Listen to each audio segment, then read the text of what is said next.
ചോറും കറികളും ഒക്കെ റെഡിയായി. നമുക്ക് പത്തിലത്തോരനും കൂട്ടി ചോറുണ്ണാം. പത്തിലത്തോരന്, മുട്ട പൊരിച്ചത്, തക്കാളിക്ക തോരന്, വാഴയ്ക്കയും പച്ചപ്പയറും കൂടെ തോരൻ.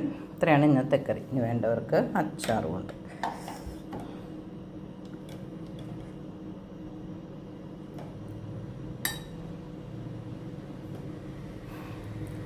പിന്നെ ചാറുകറിയൊന്നുമില്ല, തൈരാണ്.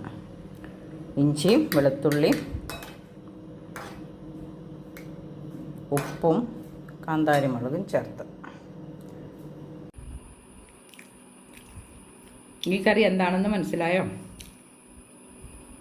ഇലക്കറിയാണെന്ന് മനസ്സിലായോ അല്ലേ? എന്തിലയാണെന്ന് മനസ്സിലായോ?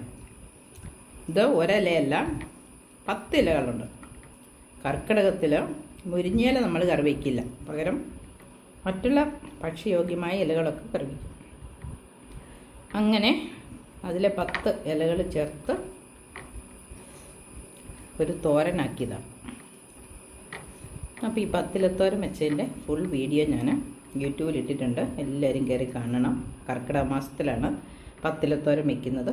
അത് നമ്മുടെ രോഗപ്രതിരോധ ശേഷിയും പിന്നെ മഴക്കാലത്ത് നമുക്കുണ്ടാകുന്ന പോഷക ദാരിദ്ര്യം പരിഹരിക്കാനുമൊക്കെ നല്ലതാണ്. അപ്പോൾ എല്ലാവരും ഇത് ട്രൈ ചെയ്യണം. എൻ്റെ വീഡിയോ കയറി കാണണം, ട്രൈ ചെയ്യണം. പിന്നെ എൻ്റെ ചാനൽ സബ്സ്ക്രൈബ് ചെയ്യാത്തവരൊക്കെ സബ്സ്ക്രൈബ് ചെയ്യണം, പ്രോത്സാഹിപ്പിക്കണം, കമൻ്റ് ഇടണം. അപ്പോൾ ഇന്നത്തെ വീഡിയോ ഇത്രയേ ഉള്ളൂ. ബൈ.